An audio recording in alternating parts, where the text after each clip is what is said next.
தேனியில் இந்து மக்கள் கட்சி தொண்டரணி சார்பில் மாநில செயற்குழு கூட்டம் நடைபெற்றது. இந்த கூட்டத்தில் இந்து மக்கள் கட்சி தலைவர் அர்ஜுன் சம்பத் கலந்து கொண்டு நிர்வாகிகளுடன் ஆலோசனை நடத்தினார். முல்லை பெரியாறு அணை உடைந்து விடும் என கம்யூனிஸ்ட் கட்சிகள் கேரளா மக்கள் மத்தியில் பீதியை கிளப்பி வருகின்றனர். இது தமிழகம் கேரளா மக்கள் இடையே நல்லுறவை சிதைக்கின்றது.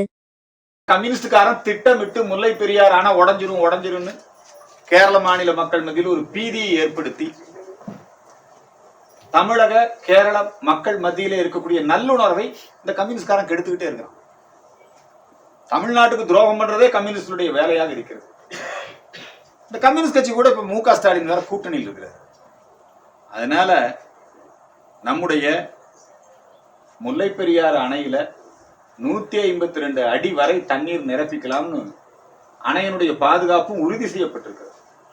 அதனால அதற்கான முயற்சிகளை தமிழக அரசு மேற்கொள்ள வேண்டும். பொதுவாக தேனி மாவட்டத்திலே இருக்கக்கூடிய பாரதிய ஜனதா கட்சி, இந்து மக்கள் கட்சி, இந்து அமைப்பினுடைய தலைவர்களுக்கு பல்வேறு மட்டத்திலே இருந்த அச்சுறுத்தல்கள், நெருக்கடிகள். திருப்பரங்குன்றம் மலை பிரச்சனைனா இங்க இருக்கிற எங்க ஆளுகளை பூரா வீட்டு காவல்ல வைக்கவும் கைது பண்ணவும் பெரும் பிரச்சனை பண்ணிட்டு இருக்காங்க. தேனி மாவட்ட காவல்துறை தொடர்ந்து இந்து அமைப்பின் நிர்வாகிகளுக்கு நெருக்கடிகளை கொடுத்து வருகிறது. இதே தேனி மாவட்டத்தில் முத்துத்தேவன்பட்டியில இஸ்லாமியர்களுடைய பயிற்சி மையம் இருக்குது. அங்க எந்த நடவடிக்கையும் எடுக்கிறது இல்லை. இதே தேனி மாவட்டத்தில் மாவோயிஸ்டுகள் நக்சல்களுடைய நடமாட்டம் இருக்குது. அவங்க மேல நடவடிக்கை எடுக்கிறது இல்லை. அவங்களையெல்லாம் கண்காணிக்க வேண்டிய போலீஸ். இப்ப இவங்க தாக்கல் செஞ்சிருக்கிற பட்ஜெட் முழுக்கவே கடங்கார பட்ஜெட்.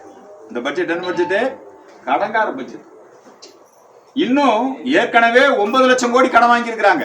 நிதித்துறை செயலாளர் சொல்றாரு இன்னும் 1 லட்சம் கோடி கடன் வாங்கணும். மொத்தம் 10 லட்சம் கோடி. ஒவ்வொரு மனிதனுடைய தலையிலும், ஒவ்வொரு குடும்பத்தினுடைய தலையிலும் 4 கோடி ரூபாய் வரை கடன் என்கிற அந்த சூழ்நிலையை இன்றைக்கு ஏற்படுத்தி இருக்கிறார்கள். ஆனா திமுக கார குடும்பம் நடத்துறான் பாத்தீங்களா, சினிமா, சாராய ஆலை, அவங்க நடத்தக்கூடிய 163 தொழில், அந்த தொழில் பூரா லாபம். ஆனா திமுக நடத்துற அரசு நஷ்டம். இந்த பணம் எல்லாம் எங்க போகுது? கொள்ளையடிக்கிறாங்க. அதான் இன்னைக்கு டாஸ்மாக் ஊழல். இந்த டாஸ்மாக் ஊழல்ல 1000 கோடி ரூபாய் நடந்ததுங்கிறாங்க. யாராவது கேட்டா சிரிச்சிருவாங்க. ஏங்க 1000 கோடி தானே ஊழல்? 2G ஊழல் 1,70,000 கோடினாங்க. இது 2 லட்சம் கோடிக்கு மேல அதிகமா இருக்கும். 2G ஊழலை மிஞ்சக்கூடிய ஊழல் தான் இந்த டாஸ்மாக் ஊழல். இந்த ஊழல் அம்பலப்படுத்தப்பட வேண்டும்.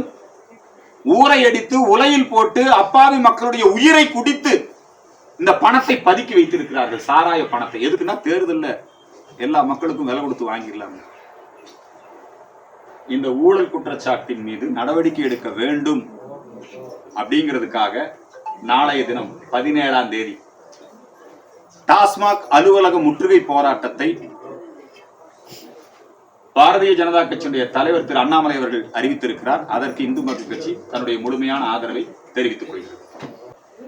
மத்திய அரசு நடவடிக்கை எடுத்து தேர்தல் நடக்குது இல்லைங்களா? தேர்தல் நடக்கும்போது இவங்க ஆட்சியில் இருந்தாங்கன்னா ஆட்சி அதிகாரத்தை தவறாக பயன்படுத்துவாங்க. அதனால இந்த கவர்மெண்ட்டை டிஸ்மிஸ் பண்ணிட்டு தேர்தல் நடக்கும்.